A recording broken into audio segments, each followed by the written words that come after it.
அனைவருக்கும் வணக்கம். நான் உங்கள் அன்பு ஜோதிடர் அவினாசி சுரேஷ் பாண்டியன். இன்னைக்கு நம்ம பார்க்க போற தலைப்பு நம்ம தொடர்ந்து பார்த்துட்டு வர அதே தலைப்பு தான். கட்டாயம் திருமண பொருத்தம் பார்க்க வேண்டிய ராசிகளின் வரிசையில், நட்சத்திரங்களின் வரிசையில் அஸ்த நட்சத்திரம். அஸ்த நட்சத்திரம் அப்படிங்கிறது சந்திரனோட நட்சத்திரம். இந்த நட்சத்திரம் கன்னி ராசியில வருது. இந்த நட்சத்திரத்துக்கும் பாத்தீங்கன்னா கண்டிப்பா நம்ம பொருத்தம் பார்த்து திருமணம் பண்றதுதான் சிறப்பு. இந்த அஸ்தம் சந்திரன் நட்சத்திரமா இருந்தாலும் அது குணக்கேடுகளை உருவாக்கக்கூடிய ஒரு நட்சத்திரம். அதே மாதிரி குரு துரோகம் செய்யக்கூடிய நட்சத்திரமும் இந்த அஸ்த நட்சத்திரம்னு சொல்லுவாங்க.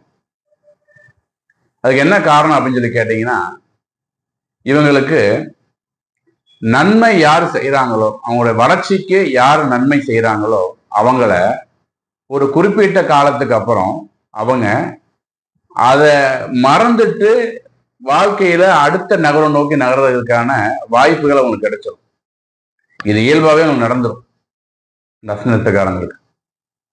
அதாவது தன்னுடைய இளமை வயதாகட்டும் அல்ல அதுக்கும் சின்ன வயதான ஒரு பாலிய வயதாகட்டும், அவங்க செய்யக்கூடிய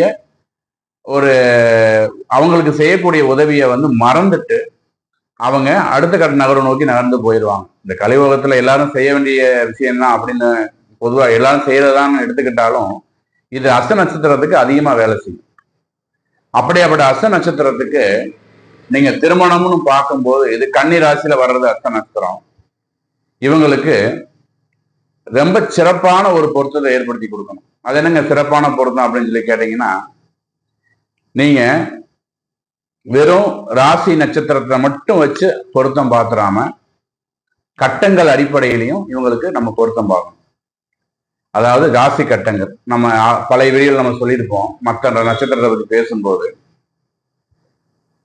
இந்த ராசி நட்சத்திரத்தை மட்டும் வச்சு பார்க்கறதுங்கிறது ரொம்ப ஒரு பழமையான ஒரு விஷயம். அது இந்த கணப்பொருத்தம், தினப்பொருத்தம், மகேந்திர பொருத்தம், ராசி அதிபதி பொருத்தம், அந்த மாதிரி ஒரு 10 விதமான பொருத்தங்கள் அதில் வரும்.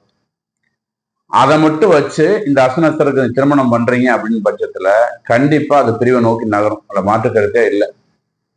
இவங்களை பொறுத்தளவுக்கு தன குடும்ப ஸ்தானாதிபதி கன்னி ராசிக்கு 2ஆம் இடத்த அதிபதி யாரு? சுக்கிரன். அவர் எங்க இருக்காருன்னு பார்க்கணும். 2வது 7ஆம் இடத்த அதிபதி குரு. அவர் எங்க இருக்காருன்னு பார்க்கணும். இந்த 2 விஷயம் முக்கியம். என்ன தசா புத்திகள் நடக்குது, அதாவது அஸ்த நட்சத்திரக்காரங்களுக்கு திருமணம் பண்ணும்போது அவங்களுக்கு என்ன தசா புத்தி நடக்குதுன்னு பார்த்து அதுக்கு தகுந்த மாதிரி வரனை அமைத்து கொடுத்தாதான், இது ஆணா இருந்தாலும் பெண்ணா இருந்தாலும் இந்த விஷயங்கள்ல சிறப்பா நம்ம ஆராய்ந்து பார்த்து முடிவு பண்ணா மட்டும்தான் இவங்களுக்கு திருமண வாழ்க்கை சிறப்பா இருக்கும். அப்ப ஆல்ரெடி சொன்ன நட்சத்திரங்கள்ல இந்த நட்சத்திரத்தையும் நீங்க சேர்த்துக்குங்க. அஸ்த நட்சத்திரமும் மிக துல்லியமாக திருமணம் பொருத்தம் பார்த்து வைத்தால் மட்டும்தான் அவர்கள் வாழ்க்கை சிறப்பாகும் அப்படின்னு சொல்லி மீண்டும் இதே தலைப்பில் இன்னொரு நட்சத்திரத்தை டீட்டெயில் நம்ம பார்த்துடலாம்.